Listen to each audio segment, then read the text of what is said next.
दोस्तों तारीख थी 1 मई, साल था 1960 और जगह थी उस वक्त यूएसएसआर यानी सोवियत यूनियन। यह कोल्ड वॉर का वक्त था। यूएसएसआर और अमेरिका खुद को एक दूसरे से ज्यादा ताकतवर साबित करने में लगे थे। इस दौरान अमेरिका सोवियत यूनियन के परमाणु ठिकानों की जासूसी करने के लिए U-2 नाम का एक स्पाई प्लेन सोवियत संघ में भेजता है। उस वक्त यह प्लेन धरती से 70,000 फीट यानी 21 किलोमीटर की ऊंचाई पर उड़ सकता था। अमेरिका को पूरा भरोसा था कि इतनी ऊंचाई पर कोई रेडार उसे पकड़ नहीं पाएगा, न ही इतनी हाइट पर कोई मिसाइल उसे गिरा पाएगी। लेकिन सोवियत संघ किसी मामले में कम थोड़ी न था। इतनी ऊंचाई पर उड़ने के बावजूद सोवियत संघ के एंटी एयरक्राफ्ट सिस्टम ने उसे डिटेक्ट कर लिया और उस पर SA-2 सैम मिसाइल दाग दी। एयरक्राफ्ट पर मिसाइल अटैक होते ही U-2 के पायलट फ्रांसिस गैर पार्शव ने पैराशूट के साथ उससे छलांग लगा दी। सोवियत आर्मी ने गैरी पावर्स को जिंदा पकड़ लिया। मामला सामने आया तो अमेरिका ने झूठ बोल दिया कि ये तो मौसम की जानकारी लेने वाला वैज्ञानिक विमान था, मगर USSR ने एयरक्राफ्ट का मलबा दिखाकर और पायलट को दुनिया के सामने पेश करके पूरी दुनिया के सामने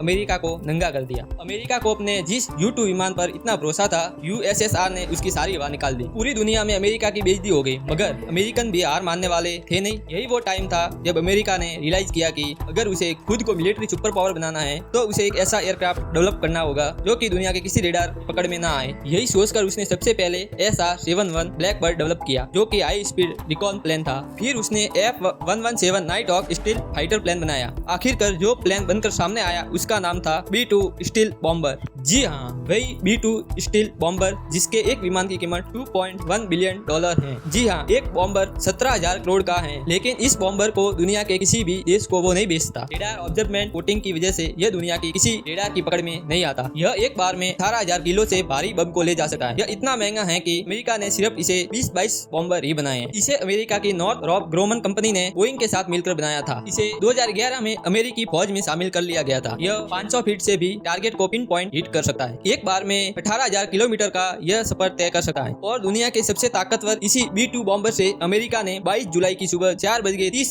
पर ईरान के 3 परमाणु ठिकानों पर हमला कर दिया। अमेरिका ने इन साइट पर 3,000 पाउंड वजन के क्लस्टर बम गिराकर उन्हें पूरी तरह बर्बाद कर दिया। जिन 3 ठिकानों पर ये बम गिराए गए हैं उनमें पौंड, नतंस और इस्फहान शामिल है। इन 3 में सबसे बड़ा हमला पौधों पर किया गया है। नतंस के बाद पौधों में ईरान का दूसरा सबसे बड़ा यूरेनियम प्यूरिफिकेशन प्लांट था। यह प्लांट एक पहाड़ी के नीचे 295 फीट की गहराई में था। यही वजह थी कि इजराइल मिसाइल ने नतंस और इस्फहान की न्यूक्लियर साइट पर हमले कर दिए थे, लेकिन पौधों के प्लांट पर वो साकर भी हमला नहीं कर सकते थे। सारी दुनिया को पता था कि यह काम अमेरिका के B-2 स्टील बॉम्बर के अलावा और कोई नहीं कर सकता, क्योंकि B-2 स्टील बॉम्बर में ही GBU-57 MOP जैसे ताकतवर क्लस्टर बॉम्बर लगाए जा सकते हैं। आपको बता दें कि एक GBU-57 क्लस्टर बॉम्ब का वजन 13,600 किलो होता है। इतना बड़ा बम B-2 बॉम्बर के अलावा और किसी फाइटर जेट में फिट नहीं आ सकता। इसीलिए इजराइल भी लगातार अमेरिका से बोल रहा था कि वो आगे आकर यह काम करे। उधर अमेरिका ने भी बड़ी चालाकी से इस पूरे ऑपरेशन को अंजाम दिया। पहले तो अमेरिका ने यह बोलकर सबको उलझा दिया कि अभी हम 2 हफ्ते तक इस लड़ाई में शामिल नहीं होंगे। फिर उसने नॉर्थ कोरिया के पास अपने एयरफोर्स बेस पर कुछ एक्टिविटी की, जिससे कुछ लोगों को लगा कि अमेरिकी बॉम्बर्स यहाँ से ही उड़ान भरेंगे। फिर लोगों को लगा कि शायद वो भारत के साउथ में हिंद महासागर में स्थित डियागो गार्सिया एयरबेस से अमेरिकी बॉम्बर्स आएंगे, लेकिन अमेरिका ने तो वो किया जिसकी किसी को उम्मीद नहीं थी। B-2 बॉम्बर्स ने यह उड़ान सीधे अमेरिका के मिजूरी एयरबेस से भरी। मिजूरी से ईरान तक आने में इन बॉम्बर्स को लगभग आधी दुनिया कवर करनी पड़ी। खबर है कि कई घंटों की उड़ान में चलती हवा में इसमें फ्यूल भरा गया। इजराइल ने वैसे ही कई दिनों हमले में ईरान के एयर डिफेंस सिस्टम को खत्म कर दिया था। वो दावा कर रहा था कि ईरान के एयर स्पेस पर अब हमारा कब्जा है। बस फिर क्या था, 22 जून की सुबह ये बॉम्बर सिर्फ कुछ ही मिनटों में नतांज, पौडो और इस्फहान पर क्लस्टर बम गिराकर चले गए। आपको बता दें कि जो GBU-57 क्लस्टर बम इन साइट पर गिराए गए हैं उन्हें न्यूक्लियर बम के अलावा दुनिया का सबसे ताकतवर बम माना जाता है। ये अर्थ पेनिट्रेटिंग बॉम्ब है, यानी ये धरती का सीना चीर कर उसके नीचे कई 100 फीट तक टारगेट को हिट कर सकता है। अमेरिका ने इसे खास तौर पर बनाया ही इसलिए था कि नॉर्थ कोरिया, ईरान जैसे देशों की अंडरग्राउंड न्यूक्लियर फैसिलिटी को हिट किया जा सके। इस क्लस्टर बॉम्ब का वजन 13,600 किलो है, लेंथ 21 फीट और ये 60 मीटर तक मोटी कंक्रीट में घुस सकता है। ये इतना हैवी होता है कि B-2 स्टील बॉम्बर के अलावा इसे किसी और एयरक्राफ्ट से गिराया ही नहीं जा सकता। अमेरिका ने पौधों की साइट को बर्बाद करने के लिए इन्हीं बॉम्ब का इस्तेमाल किया। ट्रंप ने तो अपने स्टेटमेंट में यह क्लेम किया है कि हमने इस साइट को पूरी तरह बर्बाद कर दिया है, मगर ईरान का कहना है कि हमले तो हुए हैं मगर इंफ्रा इंफ्रास्ट्रक्चर में कोई लीकेज नहीं हुआ। यह भी क्लेम किया जा रहा है कि ईरान को पहले ही पता था कि अमेरिका यहाँ हमला कर सकता है, इसीलिए उसने तमाम जरूरी चीजों को यहाँ से पहले ही मूव कर दिया था। फॉर्दो के अलावा नतंस और तीसरी साइड पर यूएसए ने टॉम हॉक क्रूज मिसाइल का इस्तेमाल किया। यह इतनी नीचे उड़ती है कि दुश्मन की रेडार की पकड़ में नहीं आती। कुल मिलाकर अमेरिका के इस सरप्राइज अटैक ने पूरी दुनिया को हिलाकर रख दिया है। अमेरिका का कहना है कि हमने इस हमले से अपने टारगेट अचीव कर लिए हैं। ईरान की भलाई इसी में है कि इसके जवाब में वो कोई भी हमला ना करे, लेकिन ईरान मानने वाला का था। ईरान ने इस हमले के फौरन बाद इजराइल के 14 शहर पर अपनी सबसे ताकतवर मिसाइल से हमला कर दिया। इन हमलों में करीबन 100 इजरायली जख्मी हुए हैं, कई इमारतें तबाह हो गई हैं। ईरान का सरकारी टीवी ये दावा कर रहा है कि ये वॉर शुरू तो अमेरिका ने की है, लेकिन इसे खत्म ईरान करेगा। तो दोस्तों सवाल ये है कि अमेरिका के इस हमले के जवाब में ईरान आखिर करेगा क्या? ईरान के पास सबसे पहले ऑप्शन ये है कि वो मिडिल ईस्ट में मौजूद अमेरिकन एयरबेस को निशाना बनाए, लेकिन अमेरिका ने पहले ही बहरीन और कतर से अपने एयरक्राफ्ट हटा लिए। दूसरा, ऐसा करने में रिस्क ये है कि ईरान इजराइल से तो अच्छे से डील कर रहा है, कुछ मामलों में उस पर भारी भी पड़ रहा है, लेकिन उसने अगर अमेरिकी ठिकानों पर हमला कर दिया तो अमेरिका को सीधे इस वॉर में उतर जाने का मौका मिल जाएगा और वो ईरान के लिए अच्छा नहीं होगा। दूसरी बात, इस बात की भी अटकलें लगाई जा रही हैं कि ईरान स्टेट ऑफ हार्मोज को ब्लॉक कर सकता है। आपको बता दें कि ईरान की समुद्री सीमा में मौजूद ये वो रास्ता है जहाँ दुनिया का 20% ऑयल ट्रेड होता है। अगर ईरान इस रास्ते को ब्लॉक करता है तो पूरी दुनिया में तेल की कीमत बहुत ज्यादा बढ़ सकती है। अभी पर बैरल तेल $77 के आसपास है, लेकिन अगर ईरान ने इस रूट को ब्लॉक कर दिया तो तेल की कीमत $125 तक जा सकती है। लेकिन इनमें भी एक झोल है, ये कि इस रूट के जरिए अमेरिका का ट्रेड बहुत कम होता है। भारत तक आने वाला 40% ऑयल और 50% नेचुरल गैस इसी रूट से आती है, मतलब इसका सबसे बुरा असर भारत पर पड़ेगा। दूसरा पॉइंट, अमेरिका ने यह भी धमकी दी है कि अगर ईरान ने इस रूट को ब्लॉक किया तो इसे युद्ध की घोषणा माना जाएगा।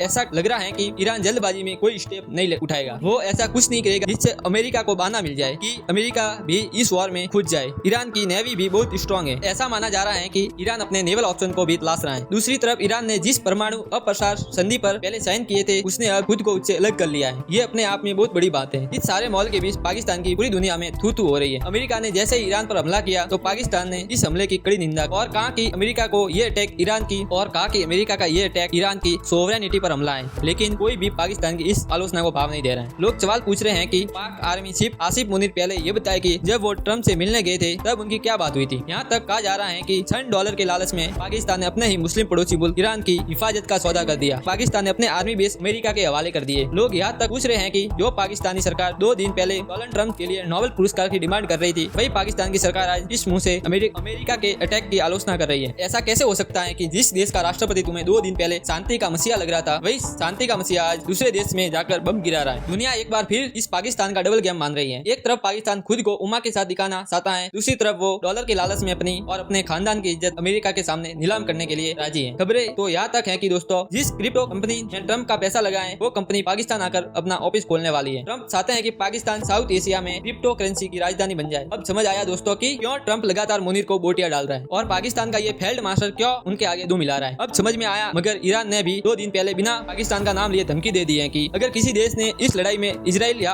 अमेरिका का साथ दिया तो वो देश इंजाम भुगतने के लिए तैयार रहे। मगर आप मुझे पूछे तो दोस्तों, ट्रम्प ने पाकिस्तान को पूरी तरह फंसा दिया है। पाकिस्तान का साल 2 साल में वही हश्र होने वाला है जो 2001 में 9/11 के हमले के बाद हुआ था। तब भी अमेरिका डॉलर के लालच में वो अपने ही अफगान भाइयों के खिलाफ हो गया था। जिस तालिबान और अलकायदा को वो अपना बताता है, उन्हीं को मारने के लिए पाकिस्तान ने अमेरिकन फौजी को अपने ही देश में अड्डे दे दिए। कुछ सबका असर ये हुआ कि अमेरिका के अफगानिस्तान से जाते ही तहरीक तालिबान पाकिस्तान के खिलाफ हो गया। पहली बात यह है कि दोस्तों, ईरान कोई अफगानिस्तान या पैलेस्टीन जैसा कोई चुनु-मुनु देश नहीं है। दोस्तों, आज नहीं तो कल ये वॉर खत्म हो जाएगी, लेकिन ईरानी हुकूमत कभी नहीं भूलेगी कि पाकिस्तान ने उनके साथ क्या किया था। आप सोचिए पाकिस्तान का क्या होगा। उसके ईस्टर्न बॉर्डर पर भारत है, उसके रिश्ते अच्छे नहीं है। अब उसके वेस्टर्न बॉर्डर पर तालिबान है। ऐसे में ईरान से भी पाकिस्तान ने अपने रिश्ते खराब कर लिए। भैया, अपने लालच की वजह से पाकिस्तान चारों तरफ से दुश्मनों से घिर गया है। लेकिन 2 कौड़ी का ये लालची देश पाकिस्तान अभी ये नहीं समझ पा रहा है कि ट्रम्प आज है, 2-3 साल में नहीं रहेंगे, तब कोई और अमेरिका का राष्ट्रपति आएगा, फिर पाकिस्तान कहा जाएगा। वेल, जो भी हो, इस वक्त सिचुएशन बहुत ही सीरियस हो चुकी है। सारी दुनिया की निगाहें अब भी रसिया और चाइना पर टिकी हुई है। रसिया और चाइना ने अमेरिका के हमले को क्रिटिसाइज तो किया, लेकिन कोई खुलकर भी ईरान के साथ नहीं आया। सवाल यह है कि अगर रसिया और चाइना में एक भी देश उसी तरह ईरान की मदद करने लगे जैसे अमेरिका और यूरोप रूस के खिलाफ यूक्रेन में मदद कर रहे थे, तो आप मान के चलिए कि बहुत ज्यादा रायता फैलेगा। इसका आप इस बात से अंदाजा लगाएंगे कि हमारा जिसके पास 100 लड़ाके हैं, जो अपने आप में किसी देश की आर्मी का हिस्सा भी नहीं है, जब 2-2.5 साल के बाद इजराइल उसे भी पूरी तरह खत्म नहीं कर पाया, तो ईरान को तो कुछ दिनों की लड़ाई में वो कैसे हरा पाएगा बताओ। ईरान की आबादी 8.5 करोड़ है। वो तेल बेचने वाले देशों की लिस्ट में 100वें नंबर पर है। उसके पास नेचुरल गैस का सबसे बड़ा रिजर्व है, मतलब पैसों की कोई कमी नहीं है। अब अगर कोई ऐसा सोच रहा है कि अमेरिकन ईरान को कुछ दिनों में हरा देगा, तो ऐसा सोचना बहुत बड़ी भूल होगी। बाकी दोस्तों, आप बताइए कमेंट करके क्या लगता है, ईरान और इजराइल की लड़ाई में भी कौन भारी पड़ रहा है। और आपको लगता है कि ईरान को पाकिस्तान को पेल लेना चाहिए? क्यों? क्योंकि पाकिस्तान ने उसके साथ धोखाबाजी की है। जो भी आपको लगे कमेंट करके जरूर बताना। आपको ये वीडियो अच्छी लगी हो तो अपने दोस्तों को शेयर करना, चैनल को सब्सक्राइब करना। दोस्तों अपना ख्याल रखिए, जल्दी मिलते हैं।